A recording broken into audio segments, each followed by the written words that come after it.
कई सीरियल किलरों ने अपने अपराधों की जगह से या शिकारों से जुड़े कुछ चीज़ों को अपनी ट्रॉफी की तरह अपने पास रख लेते हैं।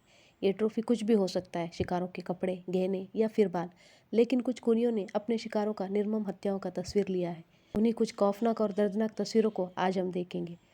जब भी इन तस्वीरों को देखते हैं तब एक ही सवाल मन में आता है, क्या गुजरा होगा उन पलों में। Robert Ben roads.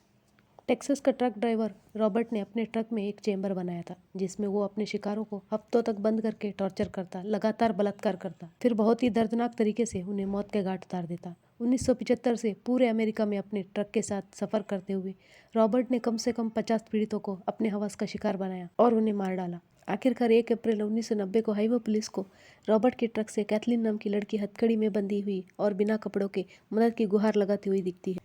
तलाश करने पर रॉबर्ट के पास से 14 साल की रेजिना के वाल्टन्स का तस्वीर मिलता है। रॉबर्ट रेजिना के खून को कबूलता है। उतना ही नहीं, 1990 में नवविवाहित जोड़ा 24 साल के पेट्रिशिया वॉल्स और उसका पति 28 साल का डगलस जिस्कोवास्की का कत्ल भी कबूलता है।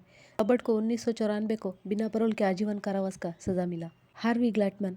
हार्वी 1950वें दशक के काफ़ी भयानक और उलझा हुआ सीरियल किलर है। 1957 के आसपास हार्वी ने लॉस एंजलिस के कुछ अखबारों में मॉडलों के खोज का विज्ञापन छपाया।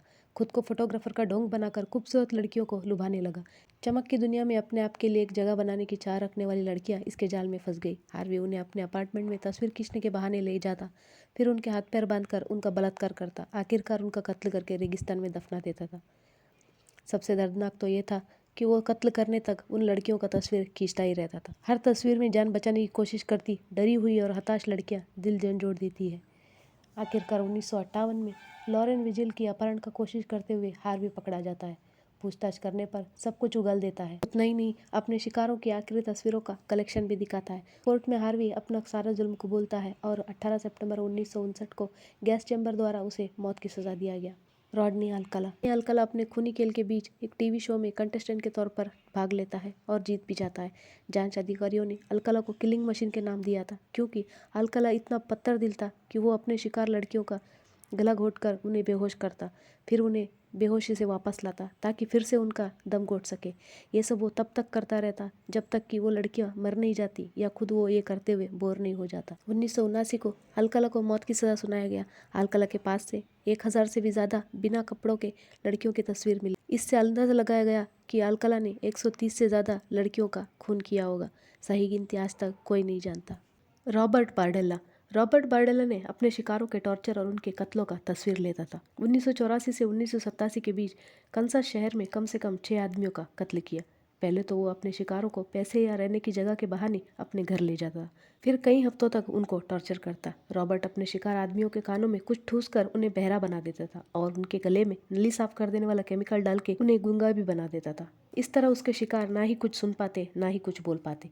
उन्हें वो ड्रग्स का इंजेक्शन भी देता था और बिजली के जोरदार झटके भी। इन सब का बाकायदा तस्वीर भी खींचता था। 1987 को रॉबर्ट का एक शिकार 22 साल का क्रिस्टोफर बैसन ने दूसरी मंजिल से कूदकर भाग जाता है। इस तरह रॉबर्ट का संकीर्ण और अमानुष खेल पर पर्दा गिर जाता है।